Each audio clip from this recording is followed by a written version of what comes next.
नमस्कार दोस्तों, मैं हूं चंदन चौबे। स्वागत करता हूं आप सबका कानपा एजुकेशन यूट्यूब चैनल पर। आज अपने इस लेक्चर में हम जानेंगे कि आखिर क्यों बेलारूस इतनी हेल्प कर रहा है रशिया की। इसके पीछे क्या कारण है, आइए डिस्कस करते हैं। तो सबसे पहले दोस्तों ये जान लीजिए कि बेलारूस के इस वक्त प्रेसिडेंट कौन है। इस वक्त प्रेसिडेंट है अलेक्जेंडर लुकाशेंको, जो कि एक डिक्टेटर रूलर हैं बेलारूस के। इन्होंने 28 साल से बेलारूस के प्रेसिडेंट की कुर्सी को पकड़ रखा है काफी मजबूती से। और यहां पर आप लोग देख सकते हैं इनकी तस्वीर व्लादिमीर पुतिन के साथ, और ये सपोर्ट कर रहे हैं व्लादिमीर पुतिन को। आइए दोस्तों देख लेते हैं मैप में कि बेलारूस कहां पर है। तो बेलारूस रशिया का नेबर है और पोलैंड के ईस्ट में है। ल्यूथीनिया और लातविया जो हैं वो यूक्रेन के नॉर्थ में हैं, और जो यूक्रेन है वो है दोस्तों साउथ में। यूक्रेन के साथ बेलारूस की 1084 किलोमीटर की बॉर्डर लगती है, जो कि काफी बड़ी बॉर्डर है। और यहां पर दोस्तों जब बेलारूस साथ देगा रशिया का, तो ऑफकोर्सली जो ये बॉर्डर है इतना बड़ा 1084 किलोमीटर का, ये रशिया को मैसिव एडवांटेज देगा बेलारूस पर अटैक करने के लिए, क्योंकि इससे रशिया का जो अटैक करने का बेस है वो काफी ज्यादा बढ़ जा रहा है। आज की डेट में पुतिन इस्तेमाल कर रहे हैं बेलारूस को as a staging ground for his war, और इस वॉर के कारण at least 500 Ukrainian civilians have died, और तकरीबन 10 लाख से ज्यादा लोग देश छोड़कर भाग चुके हैं। आपको दोस्तों मैं बता दूं कि बेलारूस जो है वो पहले सोवियत रिपब्लिक का ही पार्ट था। अलेक्जेंडर लुकाशेंको लगभग 30 साल के पॉलिटिकल करियर में काफी बैलेंस्ड और न्यूट्रल दिखे हैं रशिया और वेस्ट कंट्रीज को लेकर, बट पिछले इलेक्शन के बाद यहां पर वो एक्चुअली काफी ज्यादा रशिया की तरफ इंक्लाइन होने लगे। और इसी बात को रिपोर्ट किया है न्यूयॉर्क टाइम्स ने अपनी एक रिपोर्ट में। Once he kept Russia at a distance, now he is a docile Putin satrap. अब सवाल ये उठता है कि वो बैलेंस थे, न्यूट्रल थे, तो एकदम से रशिया की तरफ इंक्लाइन क्यों होने लगे। तो देखिए दोस्तों, जो लास्ट इलेक्शन था उसका रिजल्ट आया 9 अगस्त 2020 को, और उसके बाद सब बदल गया। आखिर ऐसा क्यों हुआ? तो दोस्तों इसका रीजन काफी सिंपल है। अलेक्जेंडर लुकाशेंको एक डिक्टेटर रूलर हैं, तो अपने देश में वो इलेक्शन को फ्री एंड फेयर तो होने नहीं देंगे, तो उन्होंने इलेक्शन में धांधलेबाजी की। और जो बेलारूसियन पब्लिक है वो उनसे काफी असंतुष्ट थी, क्योंकि वो काफी सालों से उन्हीं को एज अ प्रेसिडेंट देखते आ रही है। तो यहां पर पब्लिक के डिसकंटेंट होने के बावजूद जो इलेक्शन का रिजल्ट आया उसमें बताया गया कि 80% लोगों ने उन्हें चुन लिया है। तो यहां पर मैं बता दूं कि इंडिया में खुद नरेंद्र मोदी को 31% पॉपुलेशन ने चुना है देश की। तो यहां पर ऐसा कैसे हो सकता है कि 80% पॉपुलेशन एक प्रेसिडेंट को चुन लेगी? और इसी बात को लेकर के इंटरनेशनल एक्सपर्ट्स ने काफी ज्यादा इस इलेक्शन को क्रिटिसाइज किया और इसको फ्रॉड बता दिया। इंटरनेशनल एक्सपर्ट्स के क्रिटिसाइज करने के बाद भी यहां पर जो अलेक्जेंडर लुकाशेंको है उनको कोई प्रॉब्लम नहीं थी, बट प्रॉब्लम उनको जब हुई जब यूरोपियन यूनियन ने बेलारूस इलेक्शन को रिजेक्ट कर दिया। और यहां पर बेलारूस ने स्टेटमेंट दिया कि वो बेलारूस के इलेक्शन को रिजेक्ट करती है, और उन्होंने कोई नया इलेक्शन भी डिमांड नहीं किया। अब ये बात तो बिल्कुल जो प्रेसिडेंट हैं उनको चुभ गई, और इसके कारण वो ईयू से काफी ज्यादा नाराज हो गए। सिर्फ यूरोपियन यूनियन ही नहीं, जो देश की जनता थी बेलारूस की, वो भी काफी परेशान थी, और उन्होंने इन इलेक्शन का विरोध किया। इसके विरोध में कई ज्यादा प्रोटेस्ट हुए, पब्लिक अपराइजिंग हुई, और काफी ज्यादा लोग हजारों लाखों की संख्या में सड़क पर आकर के प्रेसिडेंट अलेक्जेंडर लुकाशेंको का विरोध करने लगे। तब जाकर के रशिया ने यहां पर ऑफर किया financial and military support Lukashenko को उनकी कुर्सी बचाने के लिए, और जो यहाँ पर जनता है उसके प्रोटेस्ट को, उसके विरोध को शांत करने के लिए। और सिर्फ इतना ही नहीं, पुतिन ने यहां पर यह भी कह दिया कि वो फॉरेन पावर्स को वार्न करते हैं, यानी चेतावनी देते हैं कि वो बेलारूस के अफेयर में इंटरफेयर ना करे। इससे ऑफकोर्सली सारे जो यूरोपियन कंट्री है वो पुतिन से डर गए, यानी रशिया से डर गए। और इस तरीके से बेलारूस के प्रेसिडेंट जो है वो यूरोपियन यूनियन के खिलाफ हो गए थे, नाराज हो गए थे उनसे, और पुतिन ने इस ऑफर को एक तरीके से ग्रैब करके बेलारूस के साथ अपने रिलेशन को काफी स्ट्रांग बना लिया।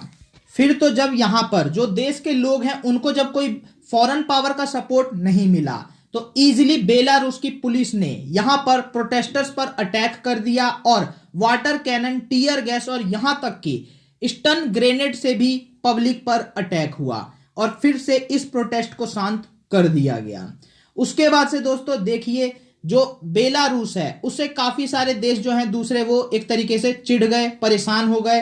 तो उन्होंने यहां पर इस डिक्टेटर को हटाने के लिए क्या किया, इकोनॉमिक सैंक्शंस लगाने शुरू कर दिए।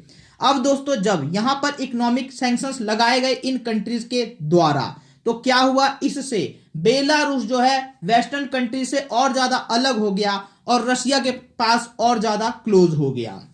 इसके बाद से दोस्तों रही सही कसर को पूरा किया गया 2022 में। यहां पर देखिए दोस्तों, जो पुतिन है उनकी वार्निंग के बाद एक्चुअली में बाकी सारी कंट्रीज है वो डर गई। यहां तक कि यूएसए ने भी ये कह दिया कि यूक्रेन पर अगर रशिया अटैक भी करता है तो वो बचाने अपनी मिलिट्री को नहीं भेजेगा, वो सैंक्शन लगाएगा रशिया पर। तो रशिया को एक्चुअली इतना सब कुछ पता था कि सैंक्शन तो उस पर एटलीस्ट लगेंगे ही। उसे डर इसी बात का था कि कहीं मिलिट्री ना आ जाए नाटो की या अमेरिका की। तो यहां पर जब खुद बाइडन ने ये क्लियर कर दिया कि हम तो कोई आर्मी भेजने नहीं वाले, तो पुतिन को यहां पर मौका मिल गया। और फिर उन्होंने क्या किया, इसके बाद उन्होंने अटैक कर दिया एक तरीके से यूक्रेन पर। और इसमें बेलारूस ने भी देखा कि अब यूरोपियन यूनियन और यूनाइटेड स्टेट्स ऑफ अमेरिका तो कुछ ज्यादा करने नहीं वाला, तो फिर इससे उनको और सपोर्ट मिल गया, क्योंकि अब कोई इंटरनेशनल रिएक्शन नहीं आ रहा पुतिन के खिलाफ। तो इससे उनका जोश और ज्यादा बढ़ गया और उन्होंने फिर एक तरीके से पुतिन को सपोर्ट करना शुरू कर दिया। अब दोस्तों जब यहां पर अटैक हो गया बेलारूस से यूक्रेन पर, तो फिर 2 मार्च को यूरोपियन यूनियन और यूनाइटेड स्टेट्स ऑफ अमेरिका ने यहां पर यूक्रेन इन्वेजन में रशिया की सहायता करने के लिए बेलारूस पर और ज्यादा सैंक्शंस लगाने शुरू कर दिए। यूरोपियन यूनियन ने 70% बेलारूस के एक्सपोर्ट्स को ब्लॉक कर दिया है और इससे जो बेलारूस की पब्लिक है उसको तो काफी ज्यादा सफरिंग होगी। इसके अलावा दोस्तों जो बाइडन है, बाइडन ने भी बेलारूस को टारगेट किया और यहां पर रशिया और बेलारूस की डिफेंस सेक्टर पर नए सैंक्शन लगा दिए। इसका कुछ ज्यादा फर्क पड़ने नहीं वाला बेलारूस या रशियन डिफेंस सेक्टर पर।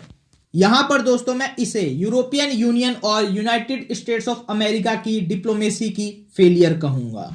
यहां पर यूरोपियन यूनियन ने 2020 के इलेक्शन के बाद ह्यूमन राइट वायलेशन जो हो रहे हैं बेलारूस का, उसको लेकर के काफी ज्यादा बेलारूस की आलोचना हुई और यहां पर बताया गया कि 1 लाख से 2 लाख जो बेलारूसियन पब्लिक है वो बेलारूस को छोड़ करके यूक्रेन और दूसरी यूरोपियन कंट्री में जा चुकी है। इसके बाद से दोस्तों ये भी बताया गया कि 1085 पॉलिटिकल लीडर्स थे, उनको बेलारूस में डिटेन कर लिया गया है 2020 के इलेक्शन के बाद। साथ ही साथ दोस्तों 497 जर्नलिस्ट और मीडिया वर्कर्स को भी डिटेन करवा दिया है प्रेसिडेंट अलेक्जेंडर लुकाशेंको ने। और साथ ही साथ 129 Belarusian non profit and human right organisations को अपने देश में बंद करवा चुके हैं लुकाशेंको। 27 फरवरी को दोस्तों मैं आपको बता दूं कि दोबारा से बेलारूस में प्रोटेस्ट शुरू हुए, लेकिन पुलिस ने फिर से इस प्रोटेस्ट को दबा दिया और 800 प्रोटेस्टर्स को पकड़कर जेल में डाल दिया गया। यहां पर ये प्रोटेस्ट हुए थे इसलिए कि यूक्रेन इन्वेजन में बेलारूस जो है वो न्यूट्रल रहे, रशिया का साथ ना दे, ना वेस्ट का साथ दे, ना रशिया का साथ दे, ऐसा बेलारूस की पब्लिक की इच्छा थी। लेकिन यहां पर बेलारूस के पब्लिक की इच्छा को साइड करते हुए लुकाशेंको ने अपनी कुर्सी को बचाने के लिए व्लादिमीर पुतिन का साथ दिया। इसका मतलब साफ ये हो जाता है कि बेलारूसियन पब्लिक चाह कर भी लुकाशेंको को नहीं रोक सकती पुतिन के ऑर्डर मानने से। अब दोस्तों मैं यहां पर बताता हूं लुकाशेंको की कॉन्स्पायरेसी जो उन्होंने यूक्रेन के खिलाफ की। रशिया ने 24 फरवरी से पहले ही, यानी 24 फरवरी वो डेट है जब रशिया ने यूक्रेन पर इन्वेजन शुरू कर दिया था, तो उससे पहले ही अपने देश में 30,000 रशियन ट्रूप्स को बुलवाया था और यहां पर यह कहा गया कि रशिया और बेलारूस आपस में जॉइंट मिलिट्री एक्सरसाइजेस कर रही है। अब यहां पर दोस्तों देखिए, जब इस पर नाटो, यूक्रेन और दूसरी कंट्रीज ने सवाल उठाया तब यहां पर बेलारूसियन गवर्नमेंट ने यह कहा कि ना, रशियन ट्रूप्स यहां पर जॉइंट मिलिट्री एक्सरसाइज करने आई है और जब जॉइंट मिलिट्री एक्सरसाइज खत्म हो जाएगी तो वापस रशियन ट्रूप्स जो है रशिया में चले जाएंगे। लेकिन दोस्तों देखिए, हुआ ऐसा कुछ भी नहीं। ट्रूप्स जो है वो रशियन जो मिलिट्री एक्सरसाइज हो रही थी तब से लेकर के अटैक तक वो रुके रहे। अब अटैक भी कर रहे हैं, अभी भी रशियन ट्रूप्स जो हैं बेलारूस में उपस्थित हैं और बेलारूस से भी लगातार यूक्रेन पर अटैक हो रहा है। तो देख सकते हैं यहां पर कॉन्स्पायरेसी। और सिर्फ इतना ही नहीं, आगे देखिए अब ये क्या क्या करते हैं। आप सबको पता है दोस्तों कि इंडिया की तरह no first use policy Russia की बिल्कुल भी नहीं है।